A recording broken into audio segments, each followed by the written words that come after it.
सत्य समाचार तटस्थ समाचार समाज बदल्ने हाम्रो अभियान। नमस्कार, यो हो टाइम समाचार। म वीरेन्द्र मन्सुर गरौ। 542 जनामा कोरोना संक्रमणको पुष्टि सम्बन्धी प्रसङ्गबाट बिहिबार पछिल्लो 24 घण्टामा 542 जनामा कोरोना भाइरस संक्रमणको पुष्टि भएको छ। स्वास्थ्य तथा जनसङ्ख्या मन्त्रालयका अनुसार 2082 पीसीआर परीक्षणमा 224 र 2848 एन्टिजेन परीक्षणमा 318 जना गरी 421 जनामा संक्रमणको पुष्टि भएको हो। बिहिबार पछिल्लो 24 घण्टामा 421 जना कोरोना संक्रमित मुक्त भएका छन्। कोरोना संक्रमणबाट पछिल्लो 24 घण्टामा मृत्यु पनि कसैको भएको छैन। हालसम्म सक्रिय संक्रमितको संख्या 5265 जना रहेको छ। बसको ठक्करबाट धनुषामा एक बालकको मृत्यु भएको छ। मृत्यु हुनेमा मिथिला नगरपालिका वार्ड नम्बर 2 का 13 वर्षीय विशाल दास रहेका छन्। जनकपुर धामबाट नेपालगञ्ज जाँदै गरेको ना 5 ख 1441 नम्बरको बसले ठक्कर दिँदा बालकको मृत्यु भएको इलाका प्रहरी कार्यालय सखुवा महेन्द्रनगरले जनाएको छ। बिहिबार दिउँसो जनकपुर धाम ढल्केवर सडक खण्ड अन्तर्गत मिथिला नगरपालिका 2 नक्टा झिज स्थित हजरा चौकमा साइकल सवार बालकलाई बसले ठक्कर दिएको हो। दुर्घटनामा गम्भीर घाइते बालकको उपचारको क्रममा जनकपुर स्थित जानकी हेल्थ केयरमा उपचारको क्रममा मृत्यु भएको प्रहरी निरीक्षक बेचन यादवले जानकारी दिनुभयो। बालकको सब पोस्टमार्टमका लागि प्रादेशिक अस्पताल जनकपुरमा राखिएको छ। ठक्कर दिने बस र चालकलाई नियन्त्रणमा लिएर घटना विषयवस्तुमा थप अनुसन्धान भइरहेको इलाका प्रहरी कार्यालयले जनाएको छ। महोत्तरीको बर्दिवास अस्पताल र काभ्रेको धुलीखेल अस्पताल बीच सहकारी गर्ने विषयमा सम्झौता भएको छ। पूर्व शिक्षा मन्त्री गिरिराजमणि पोखरेलको पहलमा 10 बुन्दे सहकारी सम्झौता भएको हो। बुधबार धुलीखेल अस्पतालले बर्दिवास नगरपालिका नगर प्रमुख प्रहलाद छेत्री र नेता पोखरेललाई बोलाएर सम्झौता गरेको छ।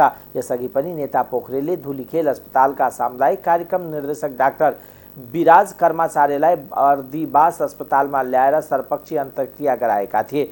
बर्दिवास आउँदा नै प्रारम्भिक डकुमेन्टमा हस्ताक्षर गरिसकेको बताउँदै बुधबार औपचारिकता मात्र पूरा गरेको अस्पताल प्रशासनले जनाएको छ।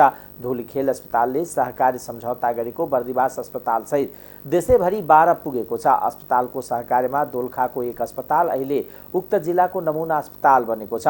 औपचारिक रूपमा सहकारी सम्झौता भएसँगै बर्दिवास अस्पतालको प्राविधिक व्यवस्थापनमा महत्त्वपूर्ण सहयोग पुग्ने विश्वास लिएको नेता पोखरेलले बताउनुभयो। 5 वर्षसम्म क्रियाकलाप रहने सम्झौतामा यथाशीघ्र आइसियु सञ्चालन गरिने पनि उल्लेख छ। आवश्यक पर्ने जनशक्ति र स्वास्थ्यकर्मीहरू अस्पताललाई प्रदान गरेर बर्दिवास अस्पताललाई सुविधा सम्पन्न र गुणस्तरीय बनाउने विषयमा पनि सहकार्य गर्ने गरी दुवै पक्ष बीच सम्झौता भएको छ। रौतहटमा बसको ठक्करबाट 3 जनाको मृत्यु भएको छ।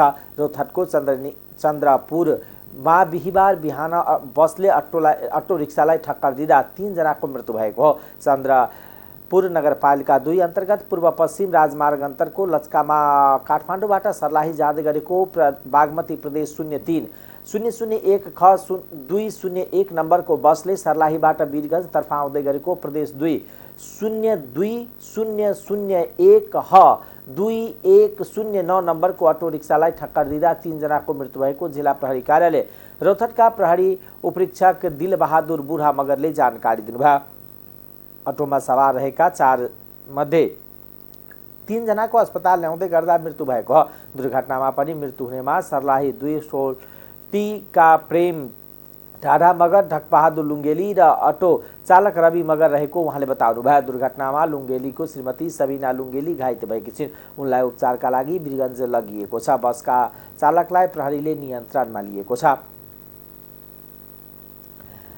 वीरगञ्जबाट एकै दिन 17 जना फरार अभियुक्तहरू पक्राउ परेका छन्। पर्सा जिल्ला अदालतबाट विभिन्न 18 वटा मुद्दामा दोषी ठहर भई फरार रहेका 17 जना अभियुक्तहरू पक्राउ परेका हुन्। कुटपिट सम्बन्धी 7, जालसाजी सम्बन्धी 6, लकडी चोरी सम्बन्धी 3, चेक अनादर मुद्दामा 2 वटा गरी 18 वटा मुद्दाका 17 जना फरार अभियुक्तलाई एकै दिन पक्राउ गरिएको वाडा प्रहरी कार्यालय श्रीपुरका प्रहरी निरीक्षक दिल्ली राज सापकोटाले जानकारी दिनुभयो।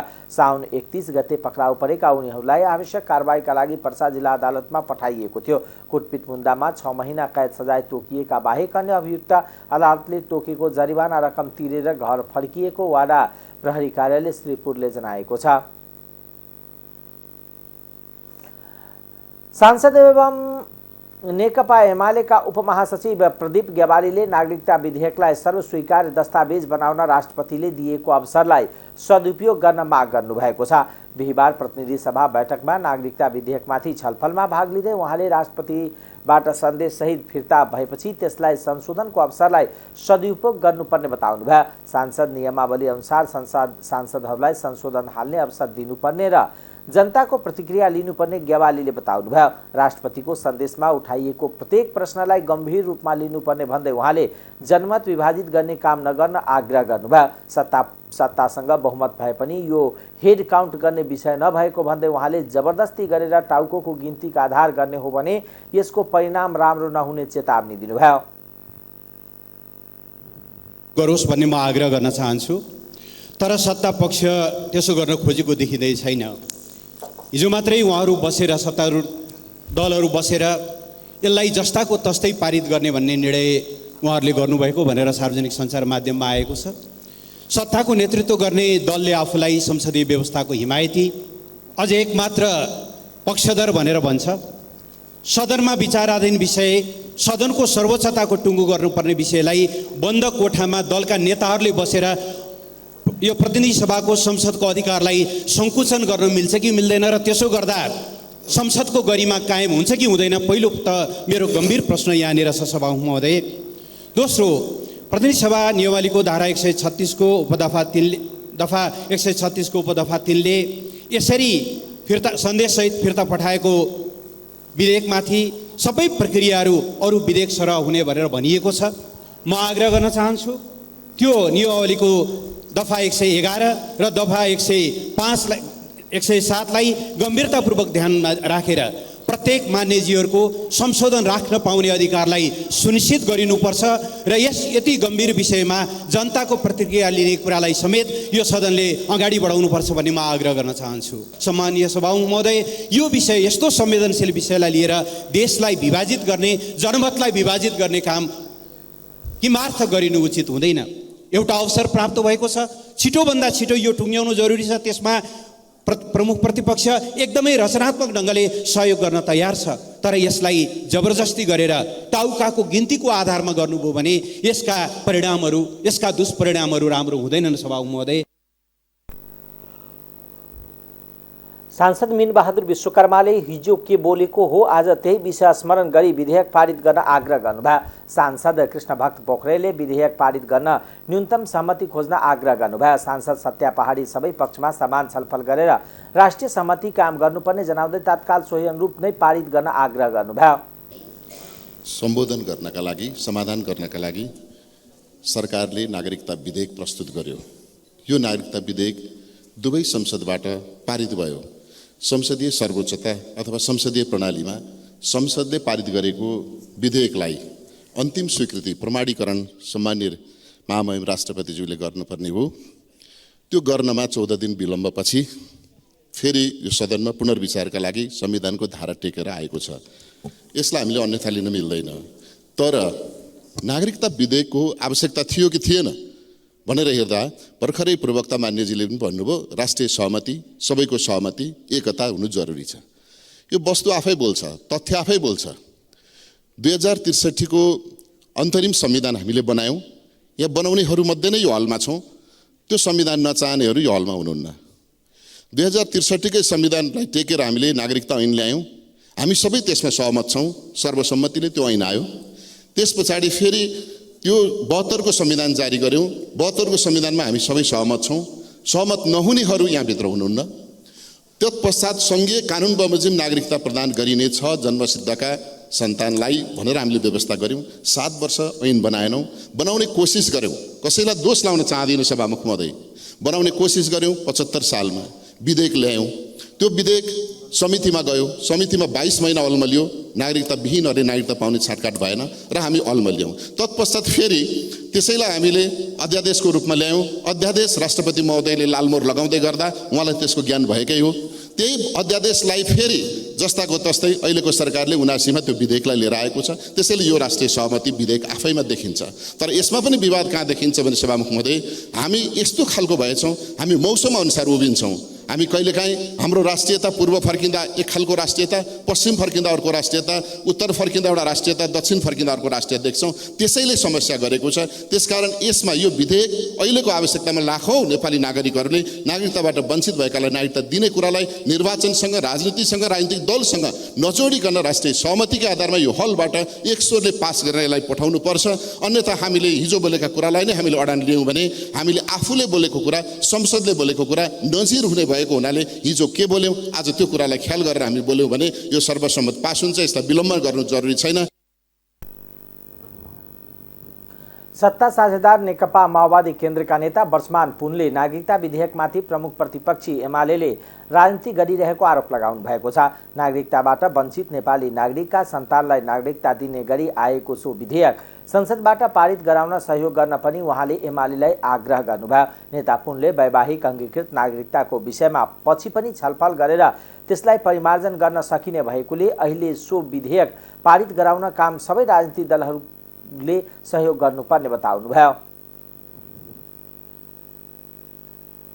राष्ट्रपतिज्यूबाट जुन सन्देश प्राप्त भएको छ त्यसमा कुनै पनि ठाउँमा संविधानसँग बाजिएको कुरो उल्लेख छैन। सायद गम्भीर प्रकृतिका संविधानसँग बाजिने अवस्थामा पुनर्विचार गर्नको लागि त्यो संवैधानिक व्यवस्था गरिएको हो। त्यतिखेरका संविधान निर्माताहरूको आशय सजिलै बुझ्न सकिन्छ कि कहिलेकाहीँ त्यहाँ कैयौँ कुरा ध्यान नपुगेको हुनसक्छ, जो राष्ट्र प्रमुखबाट, राष्ट्रको अभिभावकबाट ध्यानाकर्षण गराउने, पुनर्विचार गराउने ठाउँ राखिएको। तर यसलाई दिनदिनैको राजनीतिमा, दिनदिनैको सरकारको काम, कार्यकारीको काममा कुनै पनि ढङ्गले प्रश्न उठाइराख्ने खालको व्यवस्था गरिएको होइन। यस अर्थमा यो विधेयकलाई जसरी यहाँ प्रस्तुत भएको छ यसलाई पास गरेर फेरि प्रमाणीकरणको लागि पठाउने व्यवस्था हुनुपर्छ। सामान्य सभामुख महोदय, जहाँसम्म यो विधेयकमाथि छलफलको क्रममा, जवाफ दिने क्रममा माननीय गृहमन्त्रीले सरकारको तर्फबाट यो विधेयक यो अन्तिम होइन, अहिलेको आवश्यकताको लागि यो प्रस्तुत गरिएको छ। खास गरी यसमा लाखौँ नेपाली नागरिकहरू जसको बुवा आमा नेपाली नागरिक हो, जसले जन्मको आधारमा नागरिकता प्राप्त गरिसकेको छ, त्यसका उहाँहरूका छोराछोरीहरू अथवा त्यस्ता नागरिकका छोराछोरीहरूले नागरिकता नपाउने, नागरिकता नपाएको अवस्थामा विदेश भ्रमणको अवस्था होला या कुनै ब्याङ्क एकाउन्टको कुरा होला, एउटा सामान्य दैनिक जीवनका कुराहरू, अप्ठ्याराहरू भोगिरहेको छन्, त्यसलाई फुकाउनको लागि लिइएको हो र अरू केही जरुरी कुरोहरू मात्रै यसमा राखिएको छ। बाँकी यसलाई आगामी दिनमा राष्ट्रिय सहमति बनाएर बाँकी विषयहरू, खास गरी वैवाहिक अङ्गीकृत लगायतका विषयहरूमा फेरि प्रस्तुत हुन्छ सरकार भनिएको छ। यो कुरोलाई आत्मसात गर्दै, मनन गर्दै अगाडि बढ्नुपर्छ भन्ने मलाई लाग्छ। नेता पुनले केपी ओली नेतृत्वको सरकारले संसदमा प्रस्तुत गरेको सो सम्बन्धी विधेयकलाई वर्तमान सरकारले अपनत्व ग्रहण नगरेर फिर्ता लिनु संसदीय प्रक्रियाभित्रकै कुरा भएको उल्लेख गर्दै त्यसलाई अन्यथा लिन नमिल्ने तर्क गर्नुभयो। प्रधानमन्त्री शेरबहादुर देउवाले स्वदेशी कच्चा पदार्थमा आधारित उद्योग व्यवसायलाई विस्तार गरी आयात प्रतिस्थापन र निर्यात प्रवर्धन गर्न उद्योगी व्यवसायीहरूसँग आग्रह गर्नुभएको छ।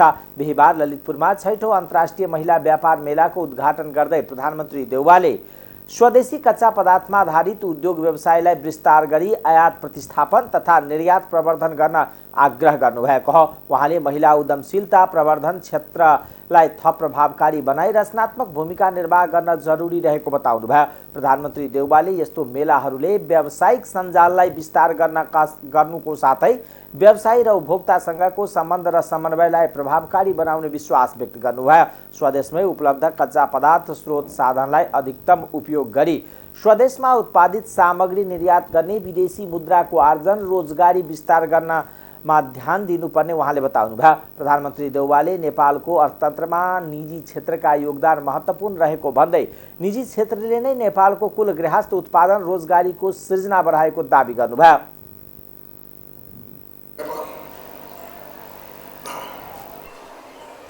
महिला व्यापार मेलामा विदेशका साथै प्रदेशका महिला उद्यमीको उत्पादन गरेको वस्तु तथा सेवाहरूको प्रदर्शनी हुँदैछ। व्यापार मेलाले महिला उद्यमशीलतालाई प्रबन्धन गर्न महिला उद्यमी व्यवसायहरूबाट उत्पादित वस्तु तथा सेवाको बिक्री वितरण गर्ने बजारको पहुँच विस्तार गर्न ठुलो सहयोग पुग्नेछ। नेपाल उद्यमी महिला उद्यमीहरू पनि क्रमशः उद्यम र व्यवसायको क्षेत्रमा हुँदा साथ नेपालको उद्यमी व्यवसायी क्षमतालाई पनि सुदृढ तुल्याउन सहयोग पुग्नेछ। यस किसिमको प्रदर्शनले रोजगारी व्यावसायिक सिपको खोजीमा रहेका युवा पिँढीका महिलालाई उद्यम व्यवसायमा लागेर उत्प्रेरित गर्न मिल्नेछ। यसैले महिलाहरूमा रोजगारी स्वरोजगारी सिलसिला वृद्धि गराई अर्थतन्त्रलाई आत्मनिर्भरतातर्फ अगाडि बढाउनु टेवा पुग्ने भन्ने विश्वास गरेको छु। महिला उद्यमीहरूबाट उत्पादित वस्तु तथा सेवाको प्रचार प्रसार बिक्री प्रबन्धन बजारीकरणका लागि महासङ्घले आयोजना गरेको प्रदर्शनी सिम्पोजियमले नेपाली महिला उद्योगीहरूको व्यावसायिक सञ्जाल र सम्पर्कलाई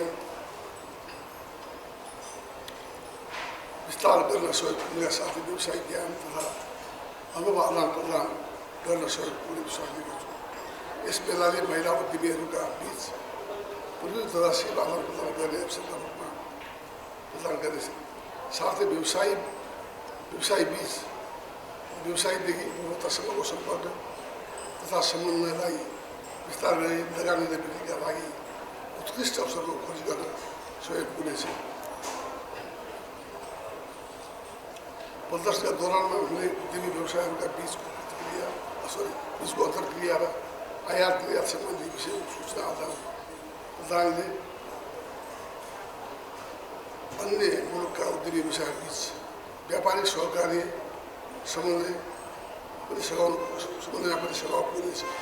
यसबाट नेपाली उत्पादनको निर्यात अभिवृद्धि गरी विदेशी लगानीका तलाई नेपालमा लगानीको लागि उत्प्रेरित गर्ने पनि विश्वास छ। यस्ता व्यापार मेला र प्रदर्शनीहरूमा स्वदेशी कच्चा पदार्थ र नेपाली मौलिक विविधता तथा सिपबाट उत्पादित स्वदेशी वस्तुहरूलाई प्राथमिकताका साथै समावेश गरी यस्ता वस्तुहरूको प्रचार प्रसार तथा बजारको विस्तार गर्न आवश्यक छ। यसबाट निकासी प्रबन्धनमा सहयोग पुग्नका साथै हाम्रा दिदीबहिनीहरूले सञ्चालन गर्ने भएको साना तथा मझौला उद्योगहरूको उद्योगको विकास समेत मद्दत पुग्नेछ। उहाँले अर्थतन्त्रका समस्या र चुनौतीको सामना गर्दै अत्यावश्यक वस्तु तथा सेवाको आपूर्ति प्रणालीलाई सुचारू राख्न सरकार र निजी क्षेत्रले उचित समन्वय र सहकार्य गरेर अघि बढ्नुपर्ने खाँचो रहेको बताउनुभयो। भदौ 6 गतेसम्म सञ्चालन हुने व्यापार मेलामा देशभरका साना र मझौला महिला उद्यमी व्यापारीदेखि महिला निर्यातकर्ताका साथै अन्तर्राष्ट्रिय उद्यमी महिलाहरूको सहभागिता रहनेछ। नेपालमा उत्पादित वस्तु तथा हस्तकलाको आन्तरिक बजार विकास तथा प्रवर्धन व्यापारलाई प्रवर्धन गर्ने उद्देश्यले महासङ्घले राखेको छ। मेलामा हस्तकला सामानहरू, खानेकुरा, परिकारहरू, कृषिजन्य उत्पादन, पशु सामग्री, जडीबुटी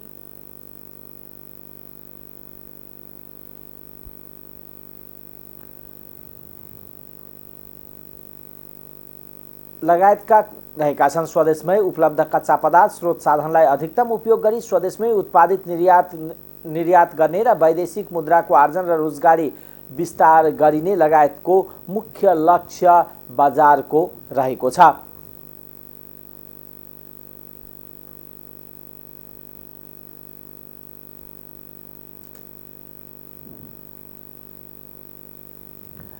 नेकपा माओवादी केन्द्रका अध्यक्ष पुष्पकमल दाहाल प्रचण्डले पछिल्लो समय पार्टीमा विचलन देखा परेको टिप्पणी गर्नुभएको छ। बिहिबार रामवृक्षको 28औं स्मृति दिवसलाई सम्बोधन गर्दै उहाँले पार्टीमा पछिल्लो समय क्रान्तिकारी नरहेको दाबी गर्नुभएको हो।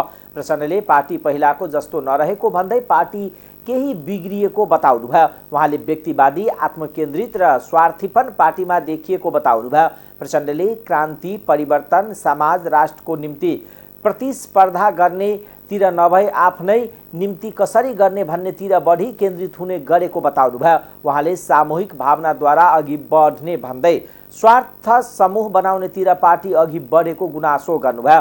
उहाँले पार्टीका नेताहरूमा मुखमा क्रान्तिकारी रहे पनि व्यवहार आचरण र दैनिकीमा नरहेको दावी गर्नुभयो। प्रचण्डले यस्ता व्यक्तिवादी चरित्रका कारण पार्टीको वर्ग चरित्र वा क्रान्तिकारी गतिमा नराम्रोसँग असर परेको बताउनुभयो। उहाँले पार्टीमा भनाइ र गराइमा धेरै ठूलो अन्तर देखा परेको भन्दै अन्तर्विरोधलाई हल गर्ने आवश्यकता रहेको बताउनुभयो।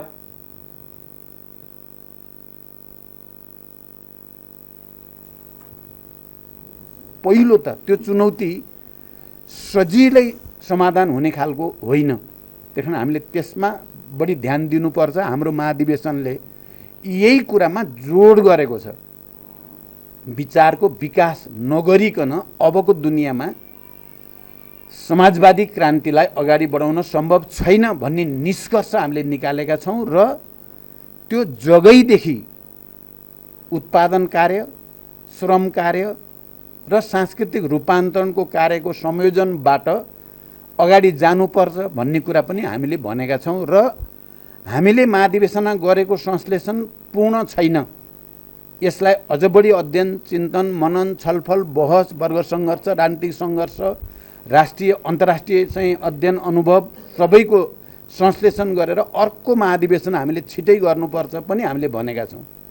त्यसो गरेर मात्रै माओवादी केन्द्रलाई अब फेरि नयाँ क्रान्तिको नेताको रूपमा यसलाई विकसित गर्न सकिन्छ। फेरि क्रान्तिकारी नेता कार्यकर्ताहरूको विशाल पङ्क्ति र विशाल जनपङ्क्तिलाई नेतृत्व गर्न सकिन्छ भनेर हामीले भनेका छौँ। म कमरेड रामवृक्ष यादवको यो स्मृति दिवसको दिन म सबै कमरेडहरूलाई यतापट्टि अझै फेरि गम्भीर भएर अध्ययन, चिन्तन, मनन गर्न र त्यो उद्देश्य प्राप्तिको निम्ति आफूलाई तयार पार्दै लैजान अपिल गर्न चाहन्छु। हामी नेतृत्वमा त्यो बल गरिराखेका छौँ। पुरानै तरिकाले, पुरानै रूपमा मात्रै अगाडि बढेर चाहिँ अबको क्रान्ति या अबको आवश्यकता, दुनियाँको या राष्ट्रको आवश्यकता पुरा हुन सक्दैन। तपाईहरुले देख्नुभएको छ अहिले भर्खरै पनि हामी फेरि कम्युनिस्ट आन्दोलनलाई नयाँ ढङ्गले ध्रुवीकृत गर्ने, त्यसलाई नयाँ ढङ्गले एकीकृत गर्ने कोसिस पनि हाम्रो भइरहेकै छ। समूहहरूको स्थिति होस्, चाहे पार्टी एकता संयोजन समिति बनाएर भए पनि कम्युनिस्ट आन्दोलनलाई फेरि ध्रुवीकृत गर्नुपर्छ भन्ने जो निर्णयहरू हामीले त पहिलादेखि प्रयास गरेकै छौँ। त्यसमा समाजवादको आधार निर्माण गर्दै लैजाने उद्देश्य पूरा गर्नको निम्ति हामीले अझ धेरै मेहनत गर्नुपर्नेछ। हाम्रो पार्टी र नेतृत्वको हैसियतले हाम्रो ध्यान त्यसैमा छ। म त कमिया फेरि एकचोटि सुरु भएको देख्छु म चाहिँ। र हामीले नयाँ वातावरण बनाएर मात्रै समाजवादी क्रान्तिको विचारलाई पनि विकसित गर्न सकिन्छ। वर्ग सङ्घर्षको नयाँ आधार बनाएर मात्रै सकिन्छ, पुरानोमा होइन। समाजवादको विचारलाई विकसित गर्ने र समाजवादी क्रान्तिको नयाँ रणनीति र कार्यनीति बनाउनको निम्ति वाम आन्दोलनलाई पुनः ध्रुवीकृत गर्ने, एकीकृत गर्नेमै हाम्रो जोड हुनुपर्दछ।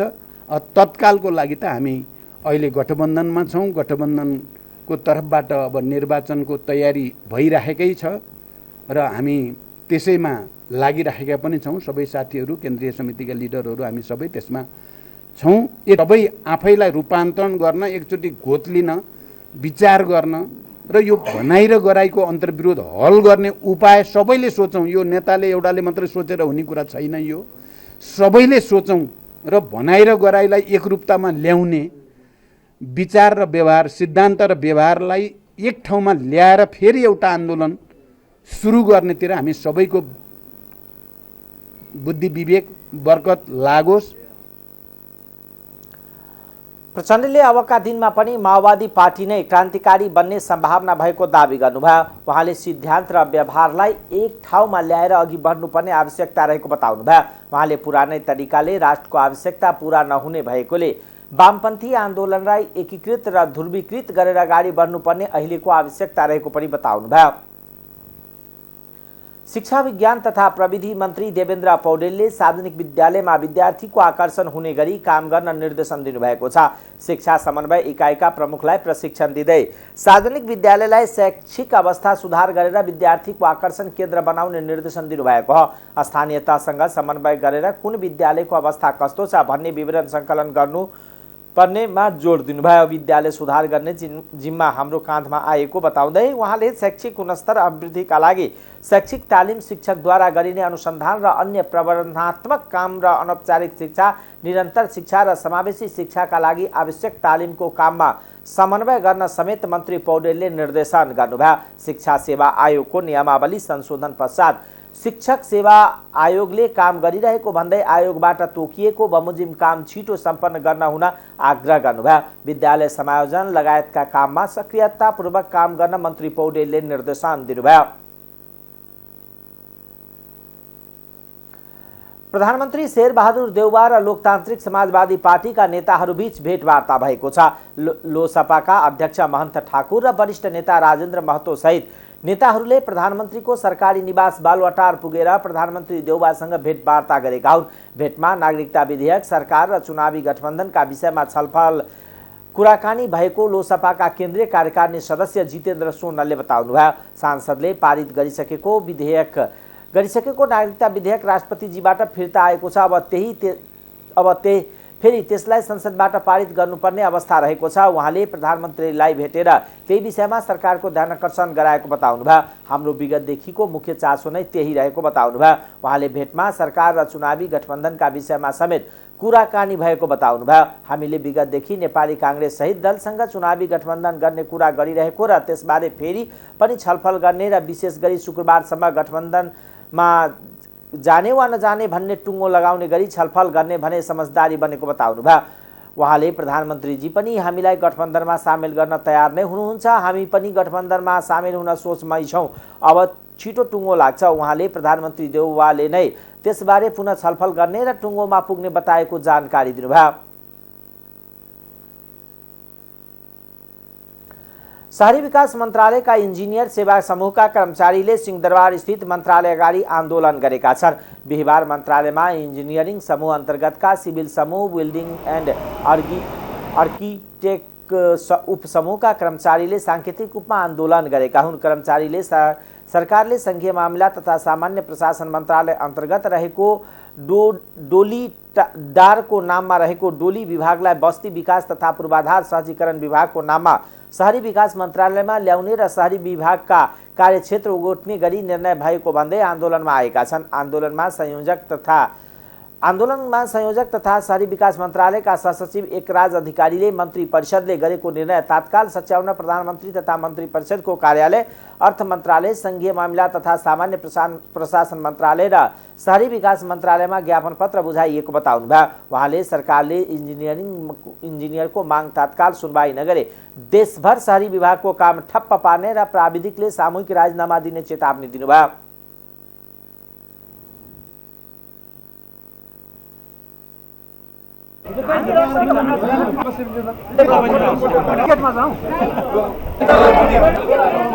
मन्त्रालय अन्तर्गत यो मन्त्रालय र मन्त्रालय अन्तर्गतका निकायहरूमा हामी कार्यरत छौँ र हाम्रो विभागको इतिहास, हाम्रो शहरी विकास विभाग भन्ने छ ओभरमा, यो विभागहरू 100 वर्षभन्दा बढी ठुलो इतिहास भएको विभागहरू र हामी यहाँ विशिष्टकृत जनशक्तिहरू, architect, urban planner, urban designer, structure engineer लगायतका हाम्रा जनशक्तिहरूले देशभरिका चाहिँ भवनहरू, शहरी पूर्वाधारहरू, आवासका कामहरू हामी गर्छौँ।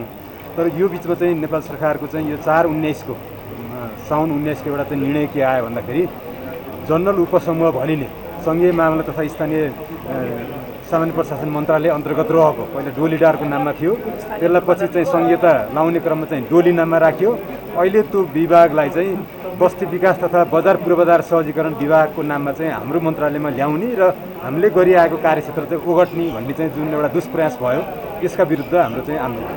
तपाईहरुले मन्त्रीज्यूसँग पनि माथि भेट्नु भएको छ, मन्त्रीज्यूले के भन्नु भएको छ? हामीले हाम्रो मन्त्रालयको माननीय मन्त्रीज्यू, श्रीमान सचिवज्यू लगायत प्रधानमन्त्री कार्यालयमा सम्माननीय प्रधानमन्त्रीको सचिवालयमा, त्यसैगरी मुख्य सचिवज्यूकोमा, अर्थ मन्त्रालयमा माननीय मन्त्रीज्यूकोमा, त्यसपछि अर्थ सचिवज्यूकोमा, सामान्य प्रशासन माननीय मन्त्रीज्यू र चाहिँ सचिवज्यूकोमा सबैमा हामीले चाहिँ ज्ञापन पत्र हामीले चाहिँ बुझायौँ। यो ज्ञापन पत्र आज होइन, हामीले पहिलो चरणको ज्ञापन पत्र हामीले चाहिँ असारको 22 गते बुझाएका थियौँ र असारको 22 गते बुझाएको ज्ञापन पत्रमा कुनै पनि सुनवाई नगरिकन साउनको 19 गते यो निर्णय आयो र हामीले फेरि साउनको 26 गतेको मितिमा चाहिँ हिजोसम्ममा हामीले ती निकायहरूमा पुनः अर्को ज्ञापन पत्र चाहिँ बुझाएका छौँ र बुझाउँदाखेरि पनि कहीँबाट पनि सकारात्मक पहल नआउने तपाईहरु कालो नपाइने सेतो पाइने हो विरोध गर्ने कर्मचारीहरूले कालो ब्यानर सहित हातमा कालो पट्टी बाँधेर आन्दोलन सुरु गरे पनि प्रहरीले कालो ब्यानर र पट्टी भने बाँध्न दिएनन्। आन्दोलनमा नेपाल इन्जिनियरिङ सेवा, सिभिल समूह, बिल्डिङ एन्ड आर्किटेक्ट उपसमूह अन्तर्गतका सम्पूर्ण प्राविधिकहरू रहेका थिए। प्राविधिकको आन्दोलनमा निजामती कर्मचारीको आधिकारिक ट्रेड युनियन नेपाल निजामती कर्मचारी संगठन, निजामती कर्मचारी युनियन, राष्ट्रिय कर्मचारी संगठन र एकीकृत सरकारी कर्मचारी संगठन, शहरी विकास विभाग कार्य समितिहरूको एकपत्ता रहेको छ। अब आर्थिक समाचार।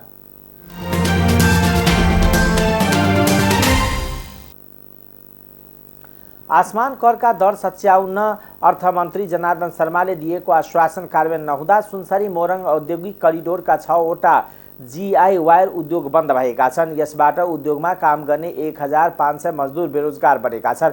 सुनसरी मोरङ औद्योगिक करिडोरका Hulas wire, Aarti, Hariyant wire, industries, Kamala wire, premier wire, pioneer wire प्राली बन्द भएको सम्बद्ध उद्योगीले बताएका छन्। प्रिमियर स्टिलका सञ्चालक तथा संविधान सभा सदस्य पवन साँडाले सरकार नै उद्योग सञ्चालनको पक्षमा नरहेकोले आसमान कर दर सच्याउन तयार नभएको बताउनुभयो। उहाँले सरकार स्वदेशमा रोजगारी सृजना होस् भन्ने नचाहेको र उद्योग बन्दको सूचना टाँसेर श्रम कार्यालयमा समेत जानकारी दिइसकेको साँडाले बताउनुभयो।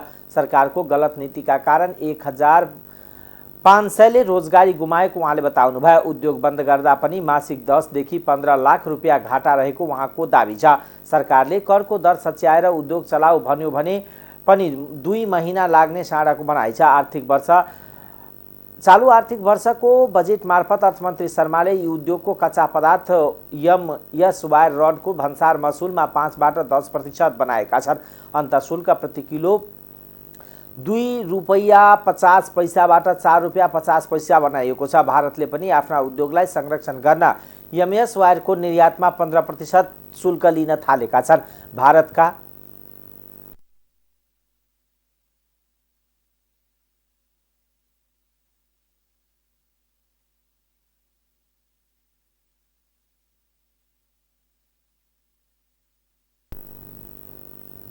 भारतको निर्यात मसुल, नेपालको पैठारी मसुल र अन्तःशुल्क समेत जोड्दा एमएस वायरको आयातमा 29.5% राजस्व तिर्नुपर्ने बताउनुभयो। त्यही एमएस वायर रडबाट उत्पादित जीआई वायर सफ्ट सुविधा अन्तर्गत भारतबाट 16% राजस्व तिरेर आयात गर्न सकिन्छ। उद्योग संगठन मोरङका अध्यक्ष सुयस राज प्याकुरेले कच्चा पदार्थमा लगाइएको अन्तःशुल्कका कारण 75-76 मा 22,740 मेट्रिक टन रहेको जीआई वायर निर्यात अब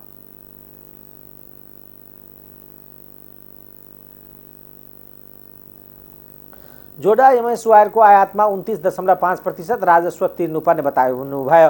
त्यही भारतमा समेत यस्तो समस्या देखिएको छ। जीएस वायर निर्माता आर्थिक वर्ष 78-79 मा 672 टन झरेको बताउनुभयो।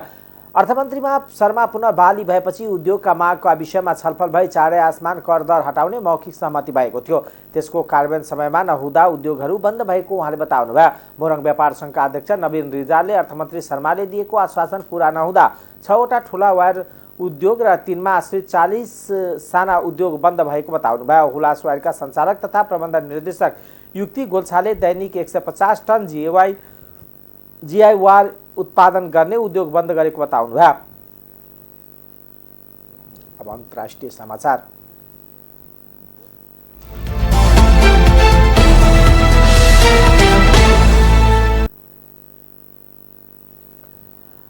शरणार्थी जीवन बिताइरहेका रोहिङ्ग्याहरूलाई आफ्नो ठाउँमा फिर्ता पठाउन नसकिएको संयुक्त राष्ट्रसङ्घको सङ्घीय निकायले जनाएको छ। संयुक्त राष्ट्रसङ्घ अन्तर्गतको अधिकार प्रमुख मिचेल बाचेलेटले असुरक्षाका कारण देखाउँदै उनीहरू म्यानमारमा फर्किन नमानेको जानकारी दिनुभएको समाचार संस्था एपीएफले जनाएको छ।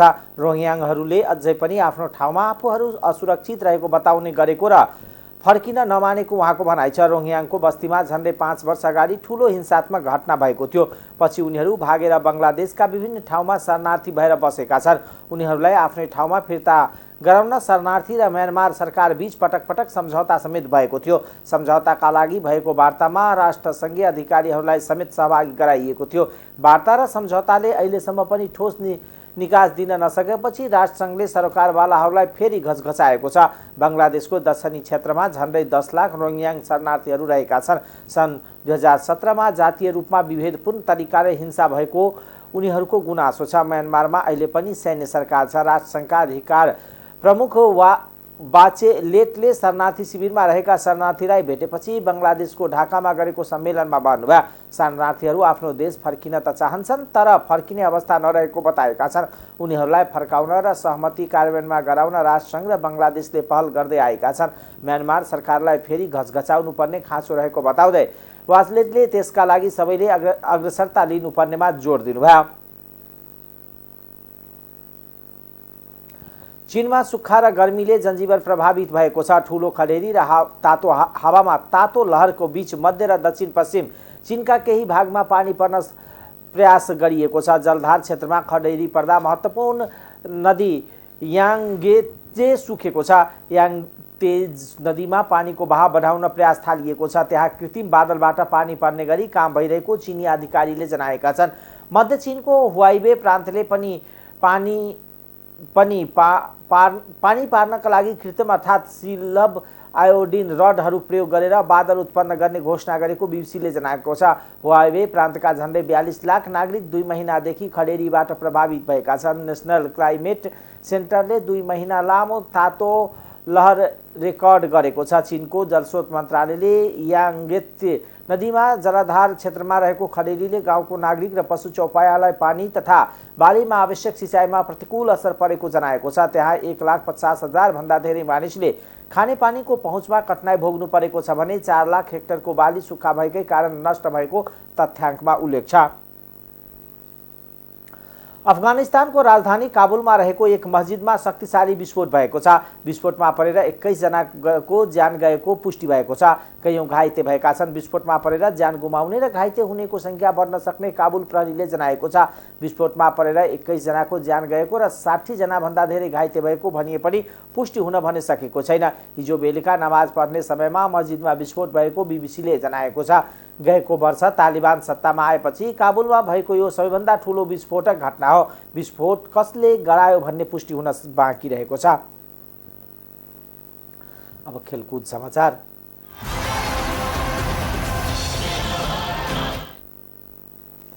राष्ट्रिय फुटबल टोलीका कार्यवाहक प्रशिक्षक प्रदीप घुमागाईले बङ्गलादेशसँगको मैत्रीपूर्ण खेल जितका लागि नै खेल्ने बताउनु भएको छ। अखिल नेपाल फुटबल सङ्घ एन्फामा बिहिबार भएको पत्रकार सम्मेलनमा प्रशिक्षक घुमागाईले राष्ट्रिय टोलीको जिम्मा पाउनु आफ्नो लागि महत्त्वपूर्ण कुरा भएको बताउनुभयो।